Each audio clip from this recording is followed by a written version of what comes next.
дуруд ба ҳамаи шумо мухлисони азиз.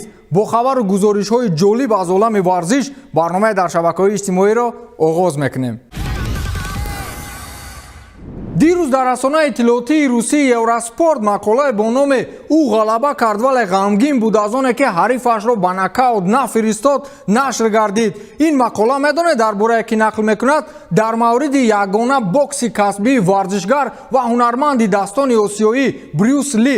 шуморо ку намедонам, вале ман дар фазои филмҳо ва истеъдоди нотакрори Брюс Ли калон шудам. Брюс Ли воқеан ҳам дар варзиш ва ҳам дар соҳаи филмофарӣ истеъдоди хориқулода дошт ва ягона ба истилоҳ гегемонияи Осиё дар замони худ ба ҳисоб мерафт. Брюс Лиро дар 16-солагиаш бинобар вайрон сохтани тартибот аз мактаб рондаанд. аз ин рӯ волидайнаш ӯро ба коллеҷи Франсиска Ксаверияи муқаддас бурданд ки онҷо махсусан бачаҳои душвортарбияро мебурданд. ӯ ҳамавақт дар маркази диққати ҳамагон буд. дар ин мактаб низу ҷангҳои кӯчагӣ ташкил мекард ва як замон аз тирезаи мактаб муаллими бокс бо номи Эдвард ӯро дид ва ба ӯ пешниҳод намуд ки ба бокс машғул шавад. ҳамагӣ чанд моҳе ӯ ба бокс машғул шуд. соли 1958 дар Гонконг мусобиқаи бокс миёни коллеҷу донишгоҳҳои Осиё баргузор шуд ки Брюс Ли дар он ҷо бо чемпиони ҳамонвақта Гери Элмс, намояндаи мактаби шоҳ Георги Панч, ки он ҷо аслан фарзандони ашрофзодаҳои бритониёӣ таҳсил мекарданд,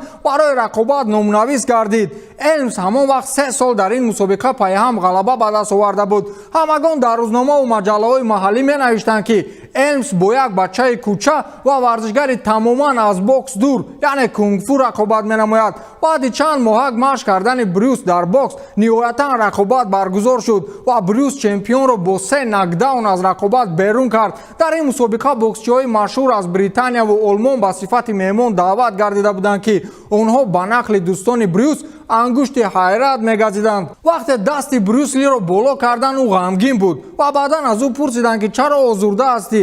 ӯ гуфтааст ки ман нақша доштам ки ӯро ба нокаут фиристам, аммо нашуд. бокс варзиши ман набудааст, гуфтааст Брюс Ли. бузургон бо андаке қаноат намекунанд, барои ин ки онҳо бузурганд ва корҳошон бояд бузург бошад.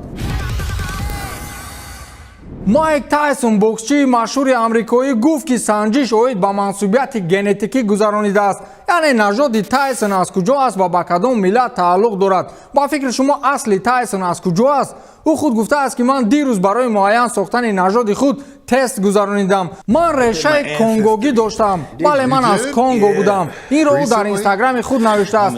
Конго ин як давлате дар Африқои марказӣ аст. киро якумин чемпиони UFC аз мамлакати Русия бигӯем? Ҳабиб Нурмагомедов ё Олег Тактаровро? асосгузори ташкилоти размии UFC Артем Дейви гуфтааст ки якумин чемпион дар UFC аз Русия Олег Тактаров аст. дар мусобиқаи UFC 6 ӯ камарбанди чемпиониро соҳиб шуда буд. барои он ки дар ин мусобиқа ғолиб шавӣ, ту маҷбур будӣ ки дар як шаб 3 ҳарифи худро мағлуб созӣ. ман Ҳабибро эҳтиром мекунам, аммо ӯ дар як сол 2 маротиба ва ё 1 маротиба рақобат менамояд. ин камтар осонтар аст. акнун тасаввур кунед ки дар як шаб 3 рақобат ва ту намедонӣ ки ҳарифи баъдии ту ки аст. ҳоло барои як ҳарифро мағлуб намудан кам аз 6-7 моҳ тайёрӣ мебинӣ. акнун худ қазоват кунед ки чемпиони аввал аз Русия ки аст. ба андешаи ман Артем Дейви низ ҳақ аст. ҳоло UFC аз қаблаш хело тафовут дорад. дар як сол як рақобат, ин ба қавле дар ягон ҷо туғрӣ намегирад. боз Неймар дар сархати расонаҳои иттилоотӣ ва боз ҳамон мавзӯи трансфер, яъне камбек ба Барселона. ин соли дуюм аст ки Неймар дар вартаи ҷанҷолҳои пулии тарафайн қарор гирифтааст. дастаи Барселона бинобар сабаби пандемияи коронавирус ва дучор шудан ба буҳрони молӣ қодир нест ки Неймарро ба даста биёрад. аз ин рӯ дастаи ПСЖ гуфтааст ки Неймар дар он сурат Парижро тарк мекунад ки Каталониё Усмон Дембеле ва 80 миллион еврои дигар пардохт намоянд. инро пойгоҳи иттилоотии Эл Чирингито расонаӣ кардааст. ҳоло дастаи Барс дар ин пешниҳод ягон ҷавоби амиқ надодааст. Пётр Ян, чемпиони нави UFC дар вазни сабук, ниҳоятан дар Твиттер ба Генри Сехудо ҷавоб гардонид. Генри Сехудо қаблан ӯро таҳқир кард ва аз набуди худ изҳори пушаймонӣ сохту гуфт ки агар ман ба нафақа намерафтам ба ту бар ин картошкаҳои пусида дар UFC ҷой набуд. پیاتر یان در پاسخ گفته است که تو شانس داشتی که با ما رقابت نمایی، اما تو رای آسان‌تر گفتی و گریختی. اکنون از مسافه دور لاف زدن میگیری. مرد باشی برگرد و من تو را باز به نفقه روان خواهم کرد. این رو یان در توییتر به نوشته خودی سخود جواب گردانیده است.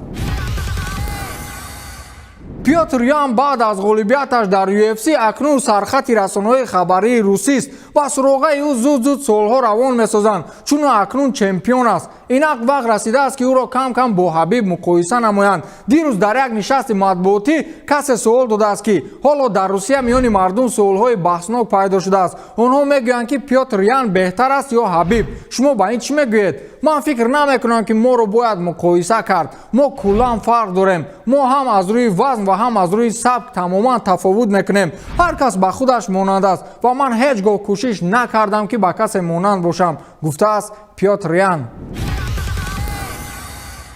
رونالدو با دستاورد تاریخی نزدیک می شود. خبر میدهد فرانس فوتبال. طبق اطلاع منبع رونالدو امکان دارد که یگانه فوتبال باز گردد که هم در پرمیر لیگ انگلیا و هم در لالیگا و سری ای ایتالیا نه کم از 50 گل زده است. یگانه فوتبال باز که از تا 5 لیگ‌های اروپا در 3 تاش 50 گلی زده است این ادین جکو می باشد که او در ایتالیا، انگلیا و آلمان این کار را کرده است. اکنون رونالدو با این رکورد هر روز نزدیکتر شدن میگیرد. رونالدو سال 2018 از دسته ریال با یوونتوس با نرخ 117 میلیون یورو گزارش نموده بود. و همین تمام. تا دیدار نوبتی خیر.